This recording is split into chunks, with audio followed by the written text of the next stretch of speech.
Hello, everybody. Welcome back. This is the beginning of week 4.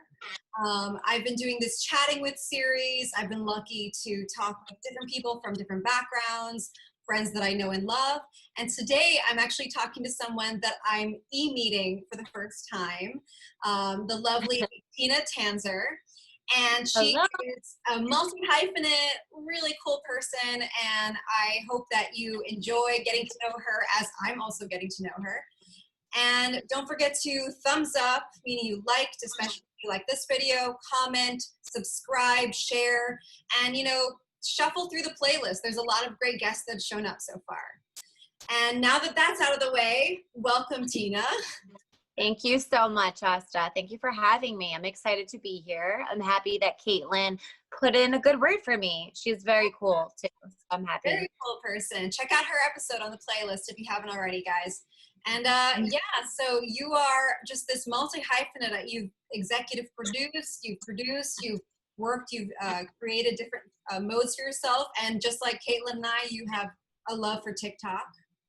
I do. I absolutely adore TikTok. I just feel like it's given me a platform to identify as a creative person and use it as an outlet to just be creative and be silly and not take yourself so seriously and just be like, okay, we're going through hell right now. Everyone is, but I'm going to make the best of it. And these TikToks, I just kind of get lost in them. So they're fun. Yeah, they're just little nuggets of joy. And it's a great way to just, you can text somebody one of the ones that you download, and definitely I'll make sure to follow you now that I know that you're on TikTok. But yeah, definitely. I would love to follow you. I love that I can just have a snippet of, dancing. I grew up dancing and I like having my little dance moves or just being witty and sassy and just cheering someone up too, or cheering up a friend who's just like, oh, you're so silly and you're having fun doing this. So that makes someone's day. That's amazing. So yeah. Speaking of dancing, a couple weeks ago, I had Jill Gabargazian on the show. She's a wonderful filmmaker, and she has moonlit on occasion as an exotic dancer. And we had a great talk about the exotic dance community and the sex worker world and just that whole universe. And I got such great feedback and just love from that. And it just happens to be that that's something that you know quite a bit about. Do you want to expand upon it? I do. I would love to. It's something that I've dabbled in on and off for many years. And that for a long period of time, it was something I was ashamed of bringing up to people because I know it's looked down upon. But I'm at a point in my life, I no longer do it anymore. And I have a lot of experience dancing in some of the nicest strip clubs in New York City. And I've also traveled and dealing with people in that industry. It's very interesting and it's a lot of fun. I hate to say that, but it's so looked down upon. It's a great deal of fun to be dancing and performing and being another character. It's kind of like acting and being a salesperson. I have always found a sort of kinship to people in that world because actresses are constantly put in compromising positions. We're constantly put in objectified positions, and we're constantly seen as objects of lust and desire or, something to look at. And I feel like you have a unique perspective as someone who's been able to exploit those assets for financial gain in a very direct communication. And you're very direct communication. And I happen to be a very direct person. Yeah. So for me, it wasn't that big of a deal to be so direct with people and be like, okay, I'm asking for this and you would like that. So to me, it was just like a give and take kind of transaction that I don't really look at as something that's so negative that our, the world, especially the entertainment business I'm sure is thinking that it's the best thing in the world. But I've gone out for roles that are strippers and porn stars. And my first TV debut was on HBO, The Deuce, and I played a porn star. So I don't think there's anything wrong with if you feel comfortable in your own skin to go there. Yeah. I think it just depends on the person. Yeah. It's a constant battle. I mean, I feel like society and culture is always in an ebb and flow of stigmatizing just sexual energy and like allowing people to be out. And I know that my first feature role, I was nude, and I was so comfortable with the idea of it.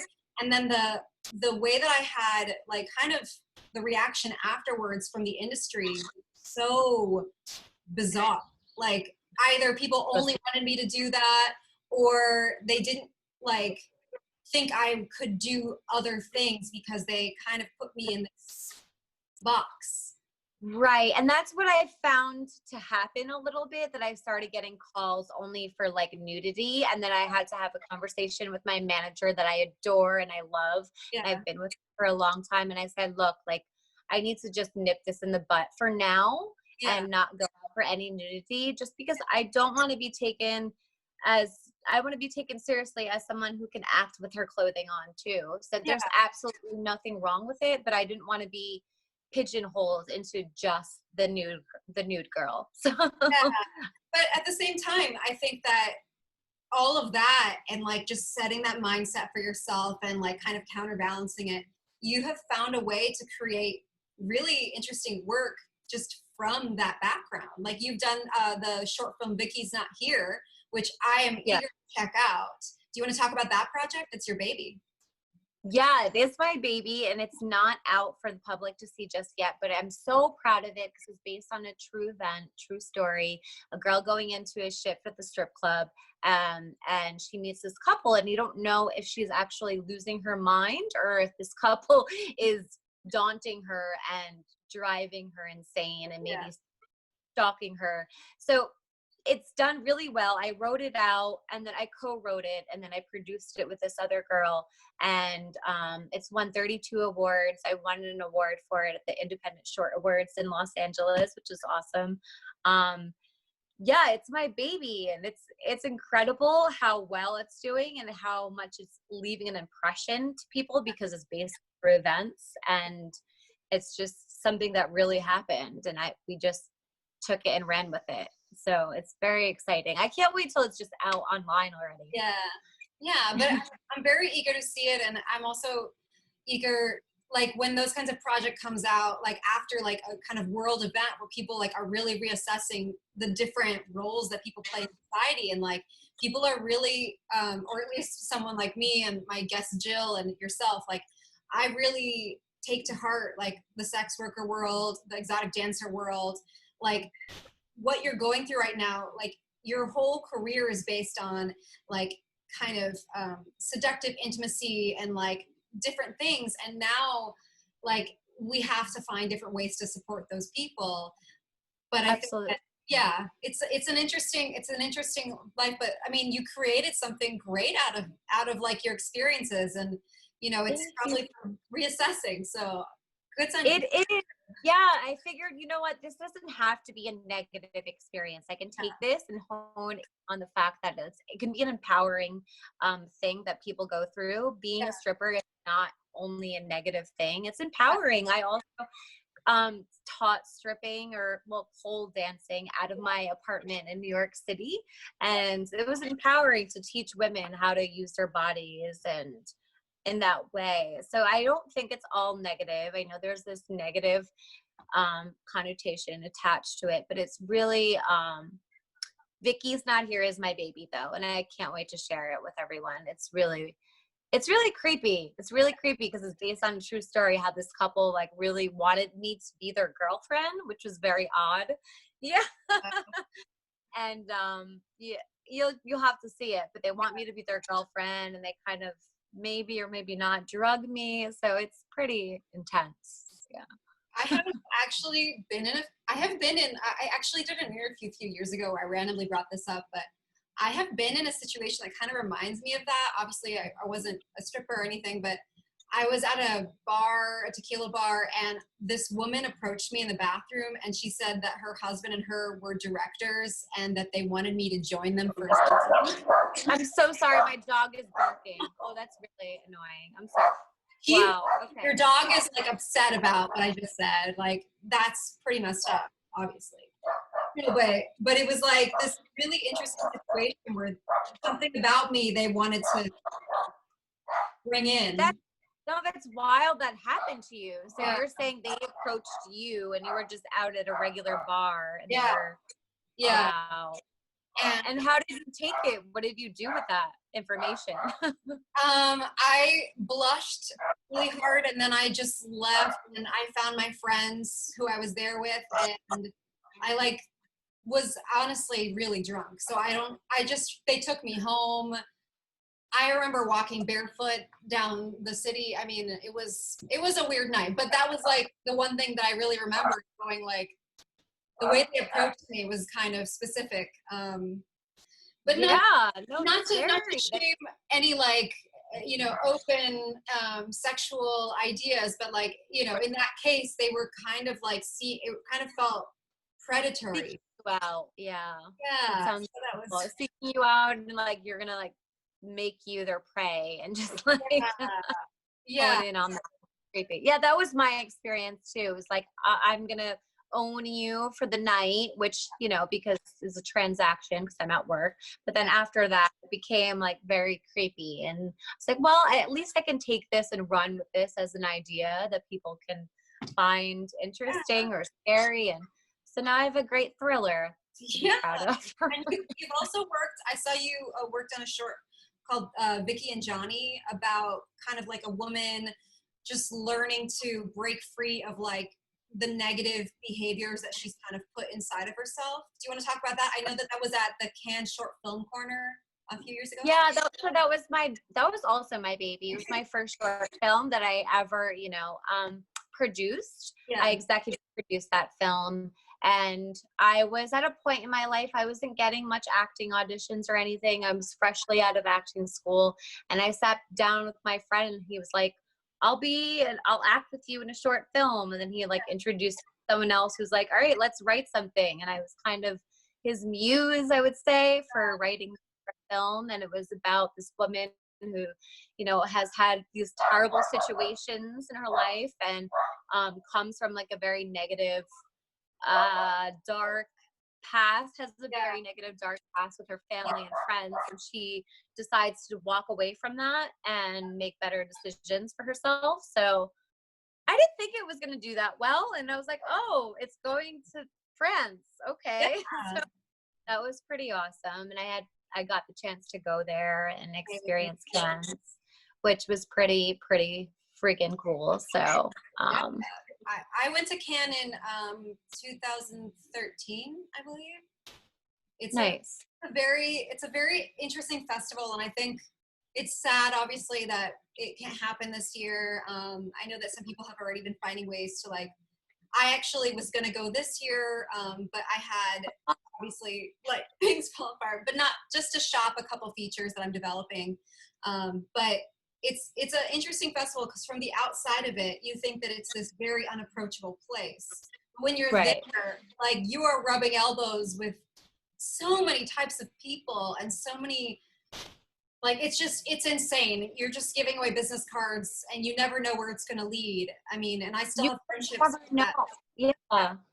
Sounds like so many met so many amazing people that are very personable and just wanted to chat about my film and introduce me to producers and actors that are doing really well. So it was an amazing experience to be there and experience one of the biggest film festivals in the world. And now they're sort of we're doing some stuff online and they're giving network opportunities, but it's kind of like it's just an interesting world that we all have to sort of adapt, but it's cool to see, noticing all your different projects. I also noticed that you did Bag Boy Lover Boy, which is kind of like my goodness, that was so fun.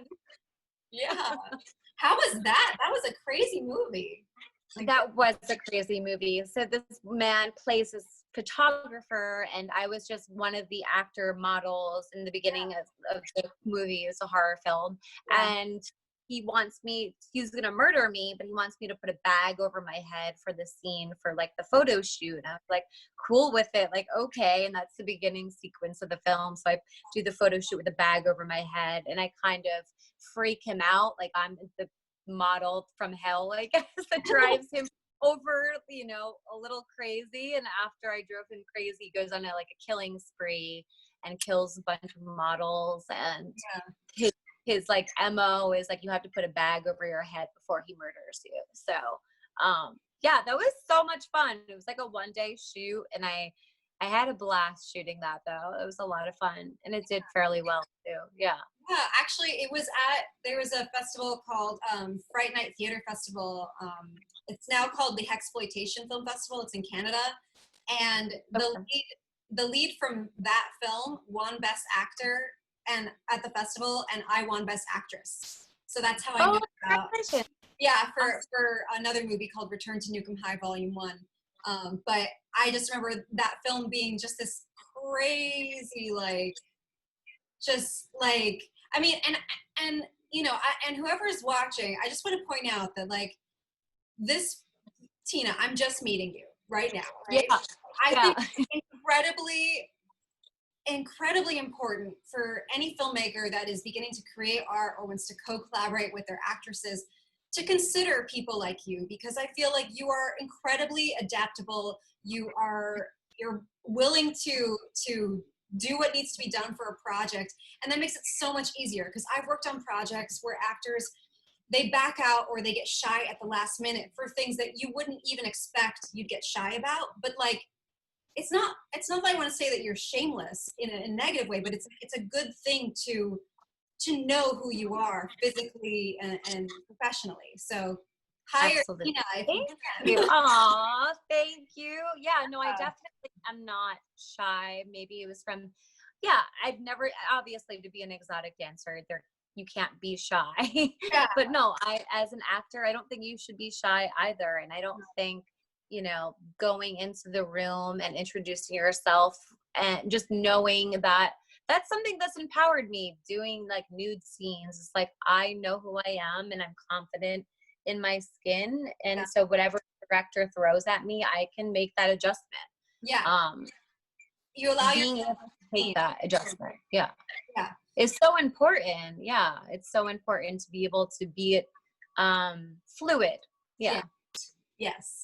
And it's something that I feel like a lot of people, no matter what industry, once you like have a sense of yourself, it's just easier to work and to roll with the punches. So Absolutely. yeah, I just think that that's something that people should think about. But yeah, and what was your experience like on the Deuce? That's kind of also a crazy examination show. Yeah, it was very intense. I was extremely nervous. I don't get nervous very easily, but being on such a high caliber network television show like HBO for my, first ever time being on television was a little scary, but they were so friendly. And Maggie Gyllenhaal and a couple of other producers sat me down in the office and they're like, we want you to feel safe. And they had a sex coordinator, a sex, Intimacy. Yes, thank you. Right, intimacy coordinator, not a sex coordinator. And so they just made me feel at home and like wanted to make sure that I felt okay. And I felt very comfortable. I mean, I wasn't a pro because it was my first time like being on TV. So like I was like, oh, it moved so quickly. It was like, we're doing this shot, over the shoulder shot, close up shot. It was just so quick. So I was a little mortified because I was like, oh, I'm used to like film, like where it's like a little yeah, it's more organic. And now they're like, okay, we're doing this, and that. And there's like a room of like 80 people, just in the room watching you. So, but it was an amazing, incredible experience. And it was fun because I got to play a porn star that was a nun. So, and she was drunk on top of that, which was really ridiculous. And so I was like kind of arguing with Maggie Gyllenhaal, like get the fuck off me kind of attitude. So it was a lot of fun. Like I got to be naughty and I just had a good time. And yeah, I would do it again. I like naughty roles. That's what I gravitate towards. Things that are like, kind of in your face and reverent and irreverent, excuse me, and just like a little out there is kind of my cup of tea. Yeah. it's deeper to that. That's like, you want to play women that are outside norm expectations, like absolutely. you don't want to play the women who serve to just like move the plot along. You want to move the plot along, whether it be Right. like a bombastic moment or whether it be to like take the journey and like find yourself. And I think that that's more actresses, like we all really want roles that do that. And I think that what's good is so far what you've done is you've created a repertoire of characters and roles and situations that allow you to be seen quicker in these newly destigmatized industries.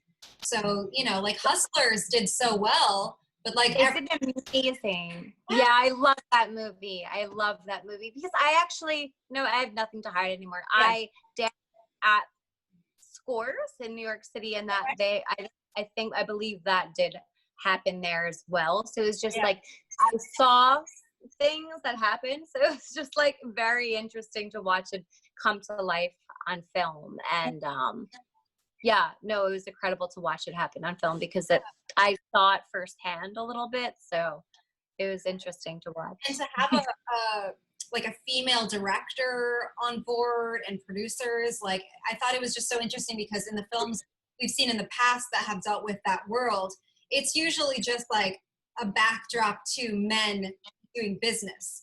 But this was the center of women doing business, being their own kind of good fella types. And I think that that's something that maybe was intimidating to the Academy because I was expecting J-Lo to get that nomination like that. I was so shocked. I mean, I feel like they should have given her a lot more credit for that film. They didn't win anything at all. Yeah. Nothing was nominated, nothing. So maybe I think they were intimidated because it was all like a women cast, women producers, just women taking over on that project. So yeah, I have to agree. We get kind of scared, I guess, in society when women know what they're capable of and what their powers can be. So, but on that note, I wanted to ask you, what would you like to tell the universe today? I would like to tell the universe that Corona has got to go. No, no, in seriousness, yeah, no, I want the world to open up again. So that I'm not making this about me. I'm making this about everyone. And just, I want this to phase out. I do really badly. I want it to go away. Thanks. I hope that everyone needs to just cooperate a little bit and then we can all come out sooner. The longer that we don't, the longer that it'll take. But we can all adapt and we can remember to have conversations with each other and check in. And thank you so much for coming on my show. You are delightful. And it was just my first time meeting you. Yeah, it was a pleasure meeting you and chatting with you. I'm so happy again that Caitlin was like, you should chat with my friend, and you're lovely and you're wonderful to talk to. So thank you so much. And I love your backdrop. Thanks. So cool. I'm so good to download that thing now. Okay. Oh yeah. So I have, yeah. All right. Take care. Thank you. Okay. Ciao. Corona has got to go.